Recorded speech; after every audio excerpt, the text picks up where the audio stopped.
تو سلام کو پتہ نہیں کیا سمجھتے ہیں، لیکن سلامتی کو رواج دینا چاہیے ہمیں، جہاں بھی کوئی مسلمان نظر آئے، خواتین نظر آئیں خاص طور پہ، سارے مردوں سے تو ہم اتنا کرتے ہی نہیں، لیکن یہ کہ ہمیں خواتین جب بھی مسلمان خواتین نظر آئیں تو خاص طور پہ جو ہے ہمیں، چاہے وہ کرے نہ کرے، لیکن ہمیں اپنے طور پہ جو وہ پہل کرنی چاہیے، کیونکہ جو پہل کرتا ہے اس کو اس کا جو ہے وہ اجر ملتا ہے۔ اور اصل میں بیسیکلی تحیّک یہاں پہ جو آیا ہے نا کہ وَإِذَا حُيِّيتُم بِتَحِيَّةٍ فَحَيُّوا بِأَحْسَنَ مِنْهَا، تو یہ جو تھا عرب کے اندر یہ رواج تھا کہ وہ کہتے تھے حَيَّکَ اللہ، اور حیّا کا مطلب ہوتا ہے زندگی دینا، اللہ تعالیٰ تمہیں زندگی دے، تو ان کے یہاں یہ کلمہ جو تھا وہ بہت رائج تھا، تو اللہ تعالیٰ نے اس کو پھر سلامتی کے ساتھ بدل دیا، تو اللہ نے کہا کہ تم جو ہو اب السلام علیکم سلامتی بھیجا کرو، تو سلامتی جب انسان کسی پہ بھیجتا ہے تو پھر اس طرح کی ہر طرح کی سلامتی جاتی ہے، اس کی زندگی کے اندر، اس کی روح کے اندر، اس کے گھر کے اندر، ہر چیز میں پھر اس کے لیے السلام علیکم کا مطلب کیا ہے کہ آپ پر بلیسنگ ہو، آپ پر رحمتیں ہوں اللہ تعالیٰ کی، تو جب ہم کسی پر سلامتی بھیجتے ہیں تو اس کا مطلب ہے کہ ہم اللہ کی رحمتیں اس کے اوپر جو ہے وہ بھیج رہے ہوتے ہیں، اور یہ بھی ہے کہ سلام کرنا جو ہے وہ مغفرت کو واجب کرنے والا عمل ہے، یعنی اس شخص پر جو سلام میں پہل کرتا ہے، جو دل سے لوگوں کو سلام کرتا ہے، اس کی مغفرت جو ہے وہ واجب ہو جاتی ہے،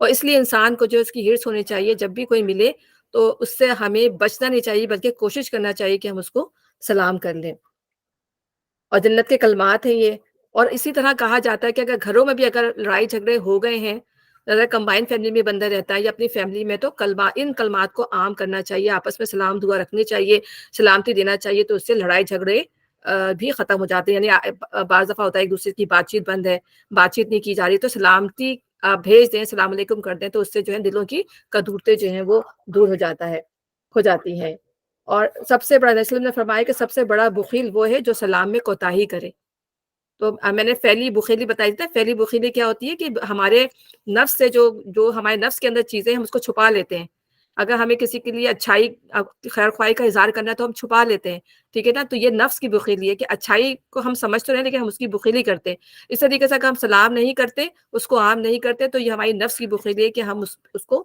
نظر انداز کرتے ہیں، اور مسلمان پہ جو حق ہے اس کے اندر پہلا حق یہ ہے کہ انسان جو ہے سلامتی، ایک مسلمان جو ہے دوسرے مسلمان کو سلامتی بھیجے، پھر دوسری بات یہ ہے کہ سلام کا جو لفظ ہے اس کو بگاڑنا نہیں چاہیے، جو اس کا، کیونکہ سلام جو ہے وہ اللہ تعالیٰ کا نام ہے، السلام اللہ تعالیٰ کا نام ہے، تو اسے ہمیں جو نام ہے السلام علیکم ہی کہنا چاہیے، ٹھیک ہے، تو السلام علیکم اس طرح کے بڑی جلدی میں بول جاتے ہیں، تو سام کا مطلب ہوتا ہے ہلاکت، موت، تو ایک دفعہ حضرت عائشہ کے سامنے جو ہے حضرت عائشہ نبی صلی اللہ علیہ وسلم کے ساتھ بیٹھی ہوئی تھی، ایک بدوی آیا، شاید پتہ نہیں اس نے کہا کہ یا یہود تھا، پتہ نہیں مجھے یاد نہیں آ رہا، اس نے آ کے السلام علیکم کہا، تو نبی صلی اللہ علیہ وسلم نے کہا وعلیکم، تو حضرت عائشہ نے نبی صلی اللہ علیہ وسلم سے کہا آپ نے سنا نہیں، اس نے آپ کو کہا السلام علیکم یعنی آپ پر موت ہو، تو نبی صلی اللہ علیہ وسلم نے مسکرا کے کہا تم نے دیکھا نہیں کہ میں نے بھی اس کو وعلیکم کہا تم پر بھی، یعنی نبی صلی اللہ علیہ وسلم نے اس کو ٹوکا نہیں، کچھ بھی نہیں کہا، اس کو صرف وعلیکم کہہ کر وہ نبی صلی اللہ علیہ وسلم خاموش ہو گئے، تو ہمیں جو ہے سلام کرنے میں بڑی احتیاط برتنی چاہیے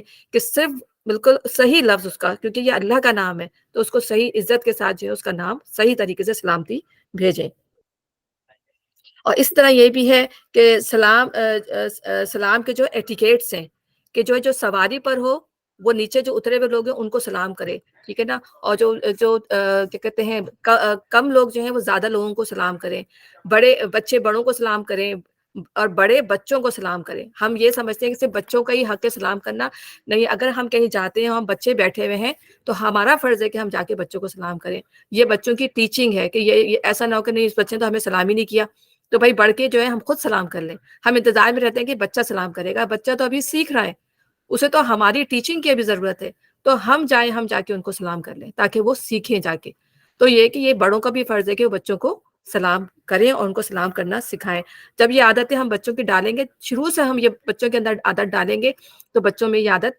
پیدا ہوگی، ورنہ نہیں، ظاہر سی بات ہے، بچے آج دیکھیں سب سے زیادہ شرماتے سلام کرنے میں ہی ہیں، شروع جیسے ہمارے بچے بھی ہیں، شروع میں تو میرے ساتھ کی عادت مجھے یاد ہے، اتنی اچھی اس کی عادت تھی، چھوٹا تھا تو ہر میرے ساتھ ساتھ رہتا تھا، تو جاتے جاتے ہر ایک کو سلام دو، اب ذرا تھوڑے سے شائع ہو گئے ہیں وہ، تو بس جس کو جانیں گے ان کو کریں گے، تو میں یہ کہتی ہوں بیٹا تمہاری پہلے تو اتنی اچھی عادت تھی، اب آہستہ سے اپنی عادت کو تم نے کیوں چینج کر لیا، کوئی جان پہچان والا ہوگا تو سلام کریں گے، اس کے بعد سلام ہی نہیں کریں گے، تو میرا کہنے کا مقصد دیکھیں بچوں کو انکریج کرتے رہنا چاہیے ان چیزوں کے لیے۔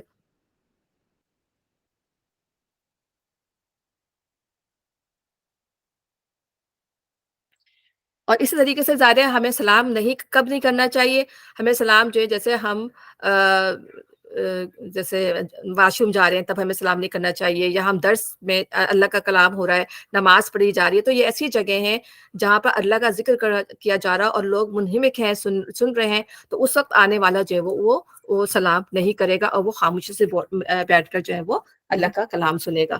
ہاں اگر کوئی لوگ ایک دوسری کوئی محفل ہے جہاں پر باتیں ہو رہی ہیں، تو اس طرح پھر جو آنے والا ہے وہ جو محفل میں لوگ بیٹھے ہیں ان کو سلام کرے گا۔ تو یہ ایٹیکیٹس ہیں جو اللہ تعالیٰ نے ہمیں نبی صلی اللہ علیہ وسلم نے جو ہمیں سکھائے ہیں، اس سے معاشرے کے اندر جو ہے رواداری ہوتی ہے، محبت عام ہوتی ہے، معاشرے میں سے جو ہے دل کے اندر جو کدورتیں ہوتی ہیں، نفرتیں ہوتی ہیں، وہ دور ہوتی ہیں۔ اور جب کوئی احترام سے تمہیں سلام کرے تو اس کو اس سے بہتر طریقے کے ساتھ جواب دو۔ تو بہتر طریقہ کیا ہے کہ نیکیاں ہیں اس کے اوپر بھی، جیسے السلام علیکم کہہ دیا آپ نے تو اس پہ 10 نیکیاں ہیں، ورحمۃ اللہ اس پر 10 نیکیاں ہیں، وہ برکاتہ اس پہ 10 نیکیاں ہیں۔ تو کوشش یہی کریں کہ جو اگر آپ کو کوئی سلام کرتا ہے اس کو اس سے بہتر طریقے سے جو ہے وہ انسان جو ہے وہ جواب دے، ٹھیک ہے نا؟ لیکن اس سے آگے جو ہے اس بس سلام کا صرف اتنا ہی طریقہ دکھایا گیا ہے، اس سے زیادہ نہیں ہے کہ بھائی ہم نے جو سلام کرنے کو بھی جو ایک مذاق بنا لیا ہے کہ جنت الحلال اور دوزخ الحرام اور پتہ نہیں کیا کیا ہم نے جو ہے سلام کے ساتھ جو وہ کر لیا ہے۔ تو بس اتنا حصہ جو سکھایا گیا ہے یہ ہمارے لیے کافی ہے، اس سے زیادہ نہیں۔ اللہ وہ ہے کیا ہے تو اس کو اس سے بہتر طریقے کے ساتھ جواب دو، یا کم از کم اسی طرح اللہ ہر چیز کا حساب لینے والا ہے۔ یعنی اللہ تعالیٰ جانتا ہے جو کچھ بھی ہم عمل کر رہے ہیں، جو کچھ بھی ہماری اچھائی ہے، جو کچھ بھی ہماری نیکی ہے، وہ فوراً لکھ لی جاتی ہے۔ اگر ہم پہل کر رہے ہیں، ہم کسی کے جو سلام جس نے کیا اس کو اچھی طریقے سے جواب دے رہے ہیں، تو اللہ تعالیٰ اس کو اس کا حساب ہمیں دے دے گا فوراً۔ وہ ہماری نیکی میں فوراً وہ چیز لکھ دی جائے گی۔ اور حسیبہ کا مطلب ہوتا ہے اللہ کافی ہے، اللہ اس بندے کو کافی ہو جائے گا جو اچھے کام شروع کرے گا، جو نیکی کے لیے اللہ تعالیٰ کی خوشی کے لیے یہ کام کرے گا، تو اللہ تعالیٰ اس کے لیے جو ہے کافی ہو جائے گا۔ اللہ وہ ہے جس کے سوا کوئی معبود نہیں، وہ تم سب کو اس قیامت کے دن جمع کرے گا جس کے آنے میں کوئی شبہ نہیں، اور اللہ کی بات سے بڑھ کر سچی بات اور کس کی ہو سکتی ہے۔ اب یہاں اللہ تعالیٰ جو ہے اللہ نے اپنی ایک صفت بتائی حسیبہ، پھر اللہ نے اس سے پہلے بتائی مقیتہ، تو اللہ تعالیٰ جو ہے اپنی جو ہے صفات بتا رہے ہیں۔ اب اللہ تعالیٰ فرما رہے ہیں کہ اللہ ایک ہے، اس کے سوا کوئی عبادت کے لائق نہیں، تو اسی کو ایک مان لو، اسی کو سب سے بڑا مان لو، اسی کو عظیم مان لو۔ جب ہم اس کو عظیم مان لیں گے، اس کو اکیلا مان لیں گے، تو پھر کیا ہے کہ ہم جو ہے اس کی جو کچھ اس نے بتایا ہے اس سے عمل نہ کریں۔ سب سے بڑی بات یہی ہے۔ اور اللہ کی بات سے بڑھ کر سچی اور کس کی بات ہو سکتی ہے؟ تو جو کچھ اللہ فرما رہے ہیں تو اللہ کی سچی باتیں ہیں، اور اس پہ ہمیں منوان عمل کرنا ہے۔ پھر تمہیں کیا ہو گیا کہ منافقین کے بارے میں تمہارے درمیان دو رائے پائی جاتی ہیں، حالانکہ جو برائیاں انہوں نے کمائی ہیں ان کی بدولت اللہ انہیں الٹا پھیر چکا ہے۔ اب منافقوں کے بارے میں ہی چل رہا ہے نا بیسیکلی، یہ ہم تو اپنے آپ کو ہی دیکھ رہے ہیں کہ ہم جو ہے ان کا سا طرز عمل اختیار نہ کریں، ہم منافق والا طرز عمل اختیار نہیں کریں، ہم اپنے آپ کو بچائیں۔ اب آگے مزید منافقین کی جو ہے وہ خوبیاں بتائی جا رہی ہیں، ٹھیک ہے نا، کہ ان کے اندر اور کیا برائیاں تھیں۔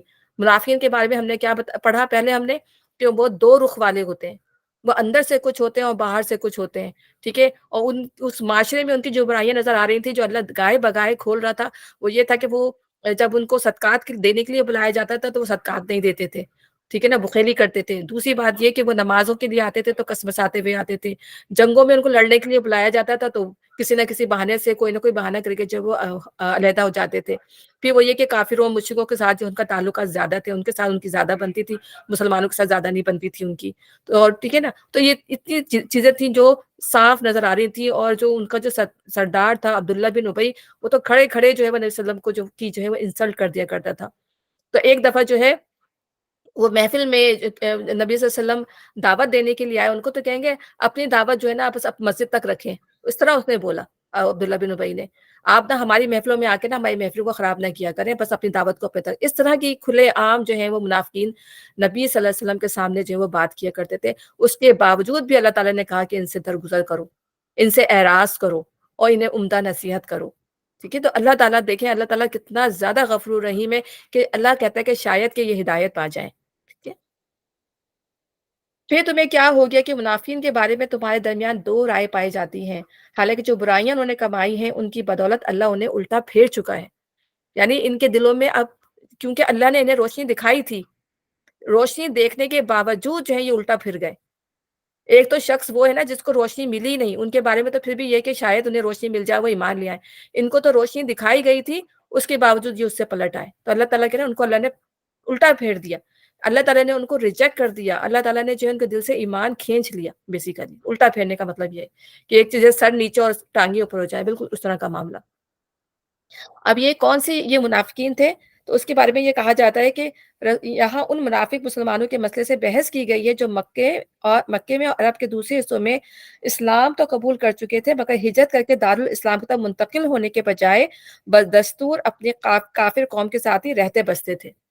یعنی جب اللہ کا حکم آ گیا تھا کہ ہجرت کر کر، ٹھیک ہے نا، اب مدینے میں آ جانا ہے، تو جو بھی مسلمان ہیں، جس کی جتنی بھی گنجائش ہے، جتنی بھی ہمت ہے اور جتنی بھی پاسبلٹیز ہیں، وہ اپنی ہمت کر کے کیونکہ یہ نبیوں کے زمانے کی جو ہجرت ہوتی ہے وہ بالکل فرض کے درجے میں آ جاتی ہے، اور جو ہجرت نہیں کرتا پھر اس پر وہی فتویٰ لگ جاتا ہے جو کافر اور مشرک کے اوپر لگتا ہے، ٹھیک ہے، کیونکہ انہوں نے کیونکہ ہجرت یہ اللہ کا حکم تھا، نبی کا حکم تھا کہ ہجرت کرنی ہے، اور جب نبی صلی اللہ علیہ وسلم نے ہجرت کر لی تو دوسرے تمام لوگوں کو بھی ہجرت کی تھی۔ ہاں، وہ جو مجبور لوگ تھے، غریب تھے، مسکین تھے، بیچارے جو بچے تھے چھوٹے یا جو بیوائیں تھیں، جو راہ نہیں پا سکتے تھے ہجرت کرنے کے لیے، ان کے لیے اللہ تعالیٰ نے مستضعفین کا لفظ یوز کیا ہے، یعنی کمزور لوگ، ان کے لیے اللہ تعالیٰ نے معافی رکھی تھی۔ لیکن اس کے باوجود بھی وہ بہت لوگ ایسے بھی تھے جنہوں نے وہاں پر ایمان کا اقرار کیا تھا نبی صلی اللہ علیہ وسلم سے مکے کے اندر، لیکن انہوں نے پھر بھی انہوں نے ہجرت نہیں کی، وہ اسٹل جو تھے وہ قریش کے ساتھ تھے۔ ظاہر ہے جس جگہ پر جو انسان رہ رہا ہوتا ہے اس کو اس کے ساتھ اس کی اصول و ضوابط کے ساتھ چلنا پڑتا ہے، ٹھیک ہے۔ اگر ہم یہاں کینیڈا میں رہ رہے ہیں تو ہمیں کینیڈین لاس کو فالو کرنا ہوگا، ٹھیک ہے نا۔ تو اسی طرح وہ جو تھے قریش کے ساتھ رہتے تھے، ظاہر پھر قریش کی باتوں کو انہیں جو قریش کہتے تھے ان کے ساتھ انہیں ان کی مدد کرنی پڑتی تھی۔ تو یہاں پر اللہ تعالیٰ ایسے لوگوں کے پھر اس میں جو ہے اللہ تعالیٰ نے ان کے بارے میں اب بڑا شدید حکم آنے والا ہے، ایسے ایسے جو طاقت ہونے کے باوجود، ٹھیک ہے، وہ منافق جو جنہوں نے ہجرت نہیں کی، اللہ تعالیٰ نے ان کے لیے بہت سخت سزا رکھی ہے آگے۔ تو ان کے لیے ان کے بارے میں مسلمانوں کی دو رائے ہو گئی تھی۔ تو ایک وہ کہتے تھے کہ ان مسلمانوں کے ساتھ تو ایسا جیسے کافروں کے ساتھ سلوک کیا جائے گا، ان مسلمانوں کے ساتھ ایسے ہی سلوک کیا جائے گا۔ اب وہ مسلمان نہیں ہیں کیونکہ وہ ہجرت کر کے نہیں آئے۔ اور دوسرے مسلمانوں کی رائے یہ تھی کہ نہیں، وہ مسلمان تو ہیں، وہ نماز روزہ سبھی کرتے ہیں، تو ان کے اوپر وہ چیز جو ہے لاگو نہیں ہونی چاہیے۔ تو یہاں پر اللہ تعالیٰ ان دونوں گروپ کو ہی کے بارے میں بتا رہا ہے کہ اللہ تعالیٰ کہہ رہا ہے تو اللہ نے تو ان کو الٹا پھیر دیا، ان کو ہدایت سے محروم کر دیا ہے۔ کیا تم چاہتے ہو کہ جسے اللہ نے ہدایت نہیں بخشی اسے تم ہدایت بخش دو؟ حالانکہ جس کو اللہ نے راستے سے ہٹا دیا اس کے لیے تم کوئی راستہ نہیں پا سکتے۔ وہ تو یہ چاہتے ہیں کہ جس طرح وہ خود کافر ہیں اس طرح تم بھی کافر ہو جاؤ، تاکہ تم اور وہ سب یکساں ہو جائیں۔ تو منافقین کا حال کیا تھا کہ نہ صرف وہ خود اچھے راستے سے رکتے تھے، نہ صرف وہ خود ہدایت کے راستے سے رکتے تھے، بلکہ دوسروں کو بھی چاہتے تھے کہ اس سے گمراہ کر دیں۔ اب ہم یہ منافقوں کے بارے میں پڑھ رہے ہیں، آج ہم اپنے معاشرے میں اپنا حال دیکھیں کہ ہمارے یہاں کیا حالات ہیں۔ کہ میں نے ابھی پہلے بھی پیچھے بھی بتایا کہ اگر کوئی اچھے راستے پہ چلنا کی کوشش کرتا ہے تو گھر والے یا تو مجبور کر دیتے ہیں یا معاشرہ اسے مجبور کر دیتا ہے۔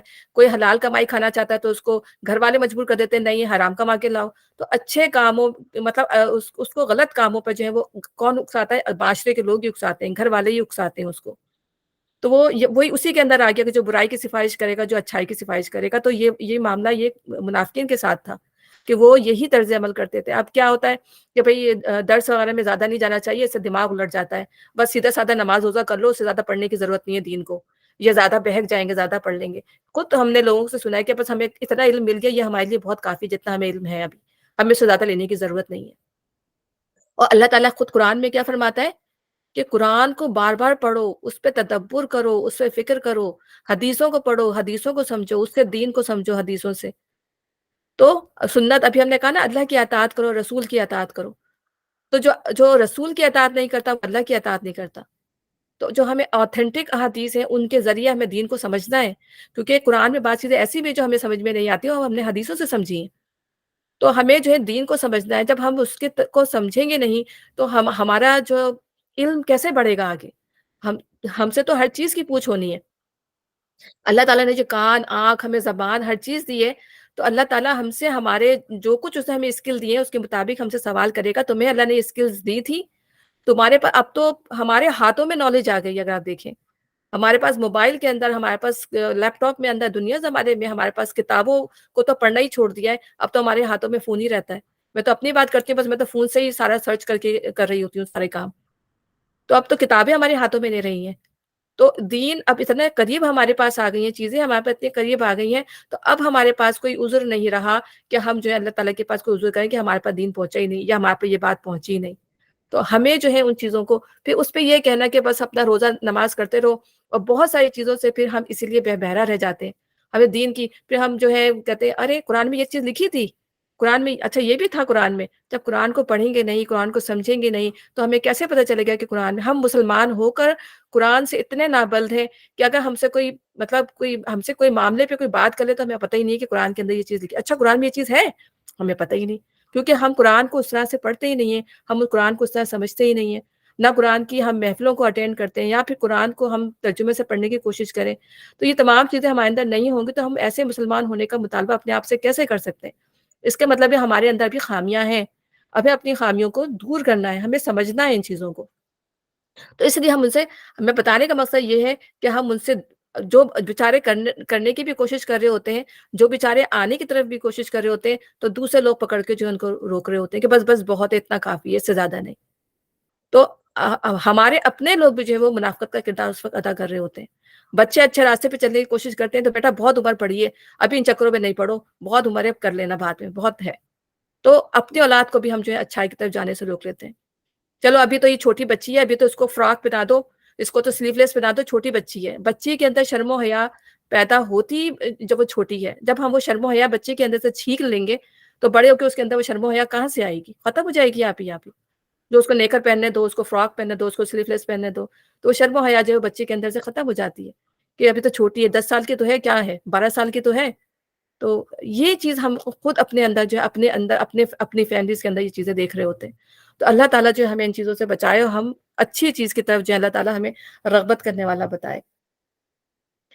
اب تو حالانکہ جس کو اللہ نے راستے سے ہٹا دیا اس کے لیے تم کوئی راستہ نہیں پا سکتے. وہ تو یہ چاہتے ہیں کہ جس طرح وہ خود کافر ہیں اس طرح تم بھی کافر ہو جاؤ تاکہ تم اور وہ سب یکساں ہو جائیں. لہٰذا ان میں سے کسی کو اپنا دوست نہ بناؤ جب تک کہ وہ اللہ کی راہ میں ہجرت کر کے نہ آ جائیں.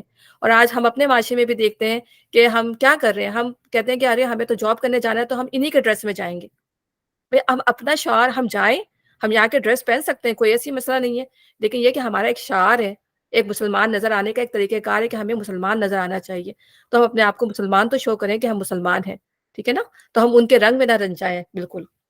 لہٰذا ان میں سے کسی کو اپنا دوست نہ بناؤ جب تک کہ وہ اللہ کی راہ میں ہجرت کر کے نہ آ جائیں. اور اگر وہ ہجرت سے باز رہیں تو جہاں پاؤں انہیں پکڑو اور قتل کر دو. یہاں اب نبی صلی اللہ علیہ وسلم کو حکم دیا جا رہا ہے کہ اگر وہ ہجرت کر کے نہیں آتے، کیونکہ یہ اللہ کا فرضی حکم تھا، اب اگر وہ اپنے مسلمان ہونے کا تب بھی اقرار کر رہے ہیں، ٹھیک ہے، لیکن وہ ہجرت نہیں، باوجود اللہ تعالیٰ نے تمام اسباب ان کو مہیا کیے ہوئے ہیں، وہ ہجرت نہیں کر رہے، تو ان پر وہی شرط لاگو ہوگی جو کفار و قریش کی. اور یہ صرف نبی صلی اللہ علیہ وسلم کے زمانے تک محدود تھی. اب آج کے دور پہ ہم کوئی فتویٰ نہیں لگا سکتے کسی کے لیے بھی کہ یہ منافق ہے، یہ مشرک ہے، یہ کافر ہے. آج کے دور میں ہم کسی کے اوپر یہ فتویٰ نہیں لگائیں گے. لیکن اس وقت کتاب اتر رہی تھی، نبی صلی اللہ علیہ وسلم موجود تھے، اللہ کے حکم آ رہے تھے، یہ وقت اسی وقت کی بات ہے، ٹھیک ہے نا. اور اگر وہ ہجرت سے باز ہیں تو جہاں پاؤ انہیں پکڑو اور قتل کرو. اور ان میں سے کسی کو اپنا دوست اور مددگار نہ بناؤ. البتہ وہ منافق اس حکم سے مستثنی ہیں جو کسی ایسی قوم سے جا ملے جس کے ساتھ تمہارا معاہدہ ہے، ٹھیک ہے. اگر وہ مہاجرین وہ منافقین کسی ایسی جگہ پر رہ رہے ہیں جن قوموں سے تمہارا معاہدہ ہے، تو ظاہر ہے وہاں تو لڑنے جا نہیں سکتے، ٹھیک ہے. تو ان کے یعنی اگر کفار و قریش سے لڑنے جا رہے ہیں، وہاں منافقین بھی ہیں، تو اگر وہ اس کی لپیٹ میں آتے ہیں تو وہ بھی کافر و قریش کی طرح مارے جائیں گے. لیکن جن قوموں سے معاہدے ہیں وہاں پر وہاں پہ ان سے یہ نہیں کیا جائے گا. اسی طرح وہ منافق بھی مستثنی ہیں جو تمہارے پاس آتے ہیں اور لڑائی سے دل برداشتہ ہیں، نہ تم سے لڑنا چاہتے ہیں نہ اپنی قوم سے. اللہ چاہتا تو ان کو تم پر مسلط کر دیتا اور وہ بھی تم سے لڑتے، یعنی وہ ہاتھ باندھ کے رہنا چاہتے ہیں. وہ اپنی قوم سے بھی لڑنا نہیں چاہتے اور مسلمانوں سے بھی لڑنا نہیں چاہتے، کسی کو تکلیف دینا نہیں چاہتے. تو اللہ تعالیٰ کہہ رہے ہیں کہ جب تک وہ تمہارے ساتھ صحیح ہیں تم بھی ان کے ساتھ صحیح رہو. لہٰذا کہ وہ تم سے کنارہ کش ہو جائیں اور لڑنے سے باز رہیں اور تمہاری طرف صلح و آچی کا ہاتھ بڑھائیں، تو اللہ نے تمہارے لیے ان پر دست درازی کی کوئی سبیل نہیں رکھی.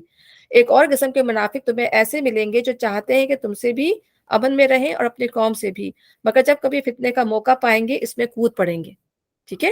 تو ایسے لوگ اگر تمہارے مقابلے سے باز نہ رہیں اور صلح سلامتی تمہارے آگے پیش نہ کریں اور اپنے ہاتھ نہ روکیں تو جہاں وہ ملے انہیں پکڑو اور مارو۔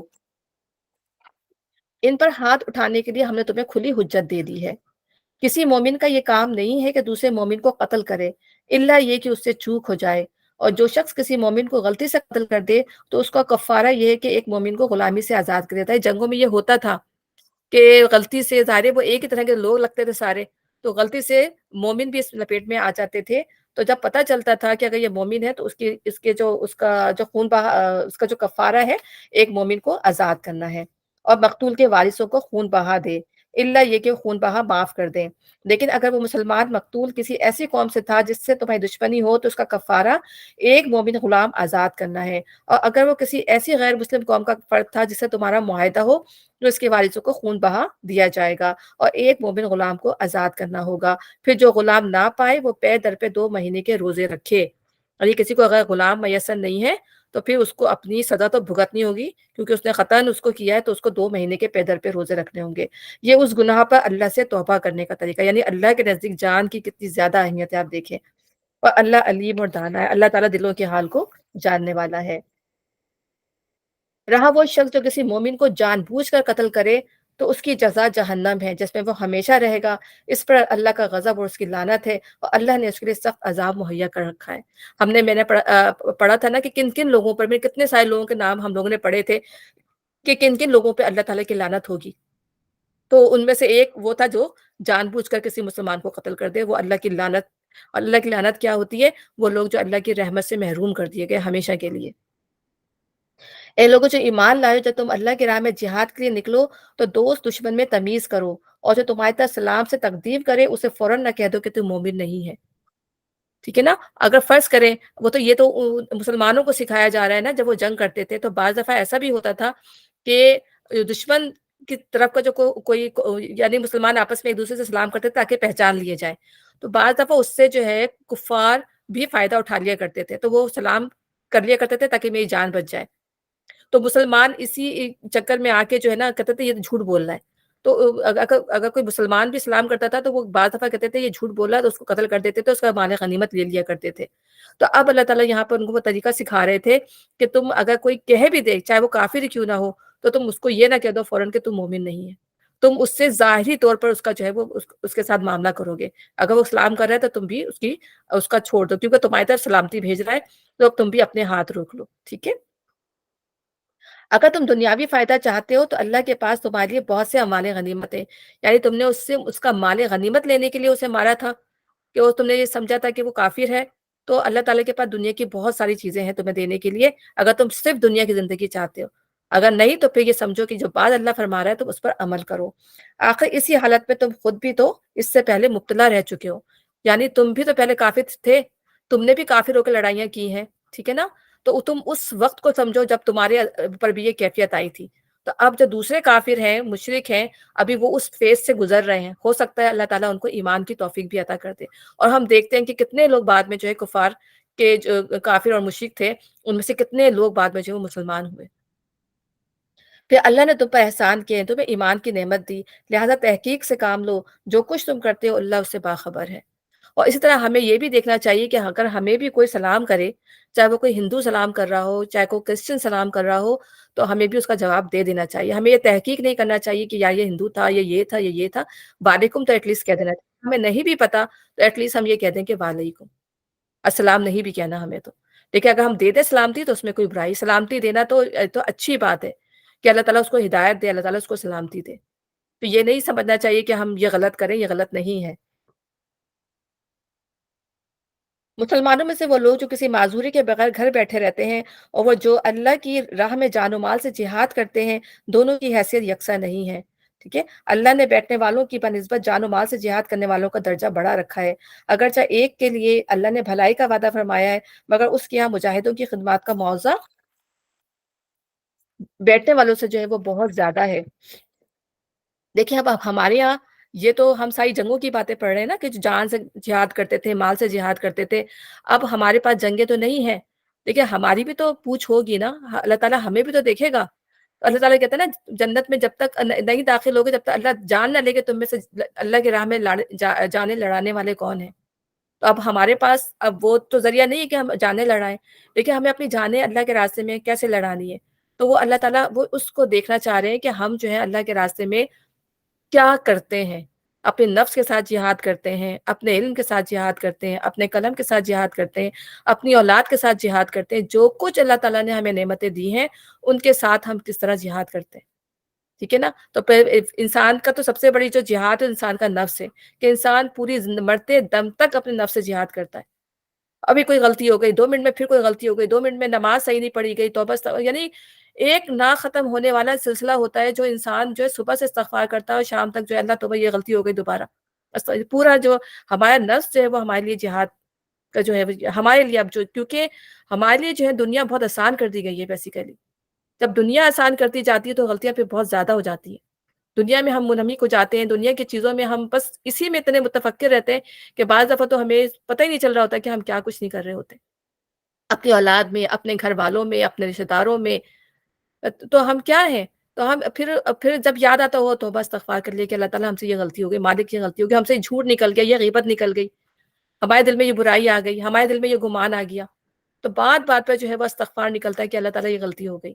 تو یہاں پر ہمارے نفس سے سب سے بڑا جہاد ہے۔ اس کے بعد جو اللہ تعالیٰ نے جس کو نعمتیں عطا فرمائی ہیں، جس کو جو اسکلز عطا فرمائی ہیں، ان کو اللہ تعالیٰ کے راستے میں استعمال کرے، اللہ کے لیے بیسیکلی۔ تو یہ ہے اصل میں جہاد۔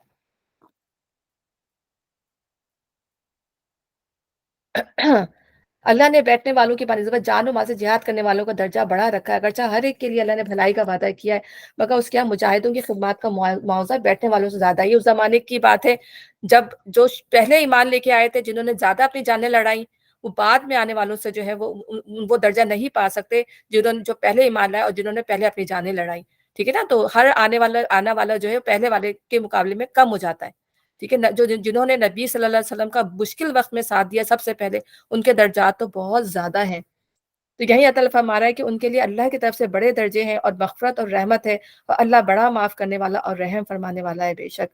تو کہتے ہیں نا نبی صلی اللہ علیہ وسلم نے فرمایا جنت کے 100 درجات ہیں جو مجاہدین کے لیے جو ہے تیار کیے گئے ہیں، اور ان کے درمیان جو ہے وہ زمین اور آسمان کا فاصلہ ہے۔ ایسے درجات جو ہیں ان کے لیے تیار کیے گئے ہیں، اور یہ وہ لوگ ہیں جو مقربین ہیں، جو سب سے پہلے جو نے آمنا صدقنا کہا اور نبی صلی اللہ اپنے اپنے نبیوں کا ساتھ دیا۔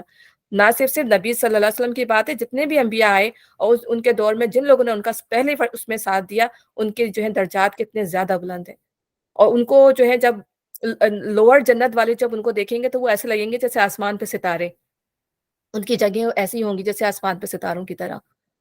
تو اللہ سے دعا کرنی چاہیے کہ اللہ تعالیٰ ہمیں بھی ایسے عمل کی توفیق عطا فرمائے کہ کم از کم ہم ان سے ملاقات ہی کر لیں۔ اللہ تعالیٰ ہمیں اپنا تو اللہ دیدار کرائے گا، اللہ ہمیں ان نیک لوگوں کا بھی دیدار کرائے جو نے اللہ تعالیٰ کے لیے جو ایسی جو ہے مشقتیں برداشت کی، بڑے بڑے انبیاء، بڑے بڑے اولیاء، بڑے بڑے صدیقین، شہداء، جو ہم نے کل پڑھا کہ توفنا مال ابرار،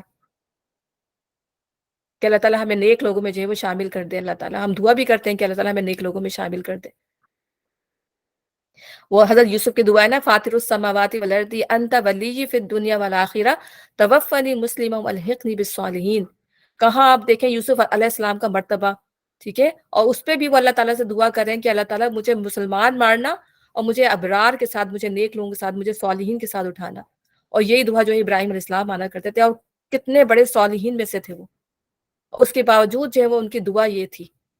تو ہماری دعا تو پھر بہت زیادہ بڑھ کے ہونی چاہیے کہ اللہ تعالیٰ ہمیں صالحین میں شامل کر، ہمیں ان لوگوں کا بھی دیدار کروا، ہمیں ان لوگوں سے بھی ملا اللہ تعالیٰ۔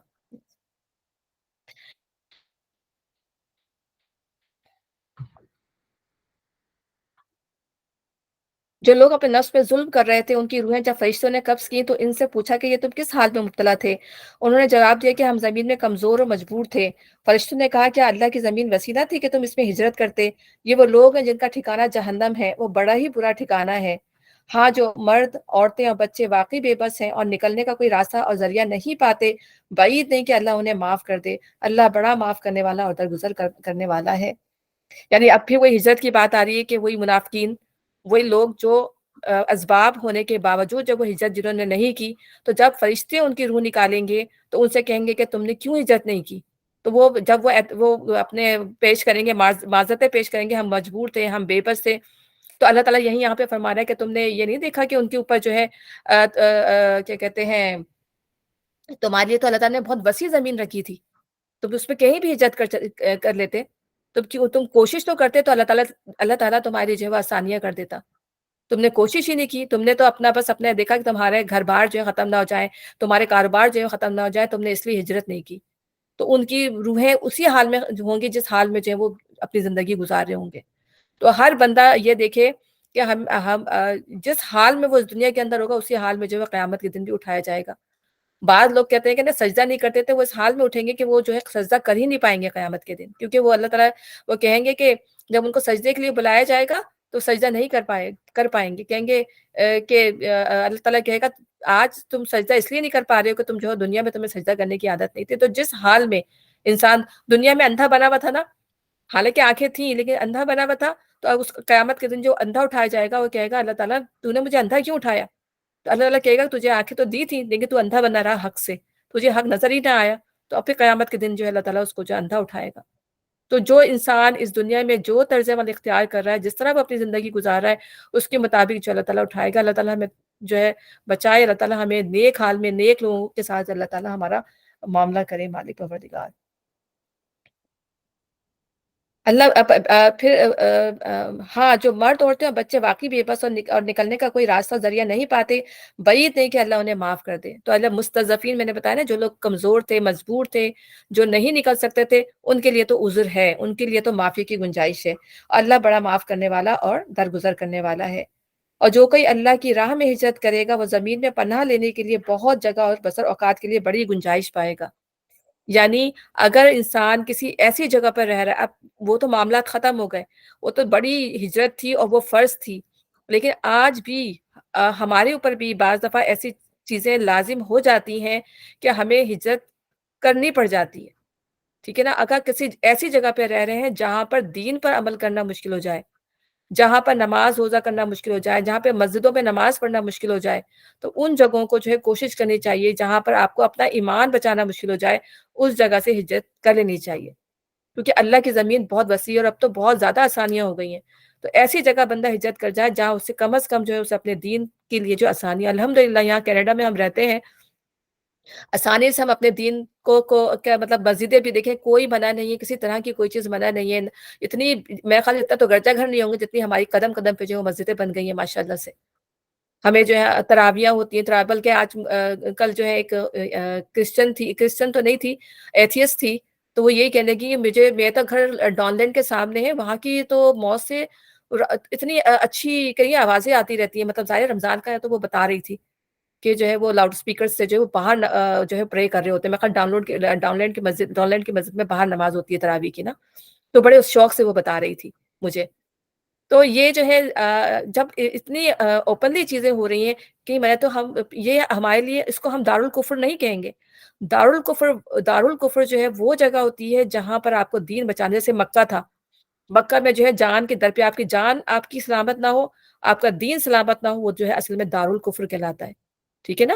تو اگر ہمیں ہماری مذہب کی آزادی ہے، ہماری جان کی آزادی ہے، تو پھر ہم اس مطلب ہم ادھر رہ سکتے ہیں، لیکن ہمارے رہنے کا مقصد بیسیکلی یہی ہونا چاہیے کہ ہمیں اللہ کی بات آگے پہنچانی ہے، ٹھیک ہے؟ ہمارا صرف مقصد صرف دنیا کے لیے نہیں رہنا ہو، دونوں طریقے سے ہمیں اپنی یہاں پہ جب میں آئی تھی مجھے یاد ہے، تو میرا مقصد تو یہاں پہ آنے ظاہر پہلے ڈرتا ہی ہے بندہ، پتہ نہیں کیسا ماحول ہوگا، کیسے لوگ ہوں گے، کیسی زندگی گزرے گی، تو نیت یہ بھی تھی کہ اللہ تعالیٰ میں یہاں آؤں گی تو میں یہاں کے جو ہے اپنا یہ کنٹینیو کروں گی۔ میں وہاں بھی میری تھی تھوڑی بہت عادت، تو میں یہ نیت تھی کہ اللہ تعالیٰ میں یہاں آؤں گی تو یہاں بھی میں کنٹینیو ان چیزوں کروں گی۔ الحمدللہ اللہ تعالیٰ نے اس کی توفیق دی، اور چاہے میرا عمل، میں یہ نہیں کہتی کہ میں بہت عمل کرنے والی ہوں، لیکن ایک شوق ہے اور کوشش کرتی ہوں، اللہ تعالیٰ قبول کرنے والی اللہ کی ذات ہے، تو میں اس سے اٹیچ رہی، کرتی رہی ان چیزوں کو نا الحمدللہ۔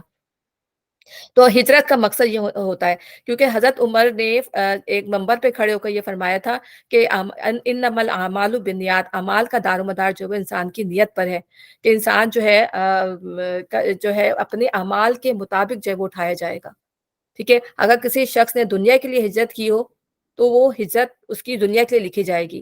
کسی شخص نے کسی عورت سے شادی کرنے کے لیے ہجرت کی ہو، بعض دفعہ امیگرینٹ ہو کے آ جاتے ہیں نا، لڑکے شادی کر لیتے ہیں یا لڑکیاں شادی کر لیتی ہیں کہ بھئی ہم باہر آ جائیں گے، تو وہ